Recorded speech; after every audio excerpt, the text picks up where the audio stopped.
BASF est un grand groupe international.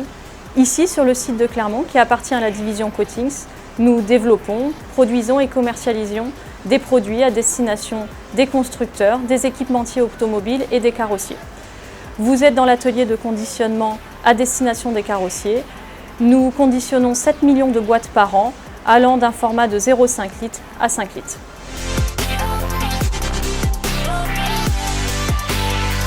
Avant l'intervention de Upcycle, on rencontrait des problèmes qualitatifs, mais ça nous a aussi permis de simplifier un peu notre maintenance, détecter plus en amont des défauts qui pouvaient être récurrents sur les lignes et du coup de pouvoir les régler en allant en continu pendant la production.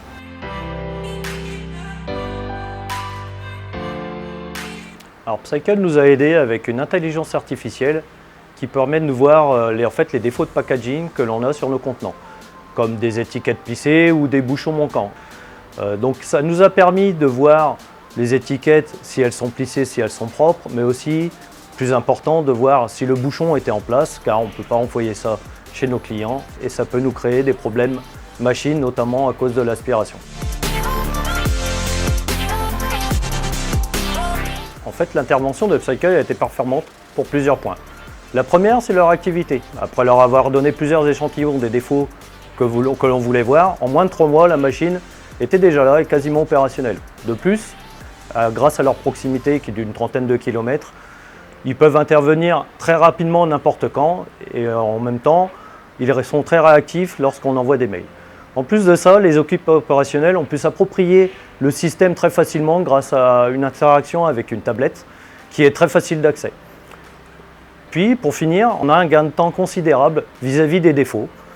Notamment, lorsque les défauts arrivaient à passer avant, on était obligé de faire revenir des palettes pour vérifier les étiquettes si elles étaient propres ou s'il ne manquait pas de bouchons dans ce qu'on envoyait dans nos magasins ou chez nos clients.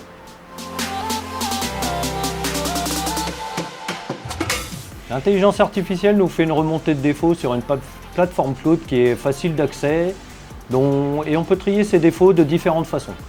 On peut les trier par date ou par justement le défaut qui a été remonté et qu'on a besoin de chercher. Si je prends par exemple une étiquette qui est plissée, je la sélectionne, elle va remonter au bout de quelques secondes et grâce à la prédiction de la machine, en fait, je vais pouvoir voir si déjà le défaut est bien présent et s'il est présent, je le valide et j'enregistre la notation. Pourquoi je l'enregistre?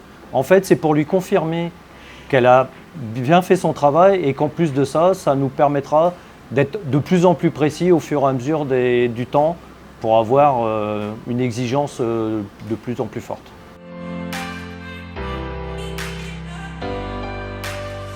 Écoutez, nous, à l'heure actuelle, on est très satisfaits des résultats qu'on a sur la première phase d'essai qu'on avait eue et puis derrière la mise en place industrielle du projet et de la solution. On a équipé une de nos 3 lignes de conditionnement et on est en train de discuter en interne et avec Upcycle pour l'intégration du système sur nos 2 autres lignes de conditionnement. Donc l'avenir, c'est pas un simple sous-traitant, c'est un partenariat qu'on a créé.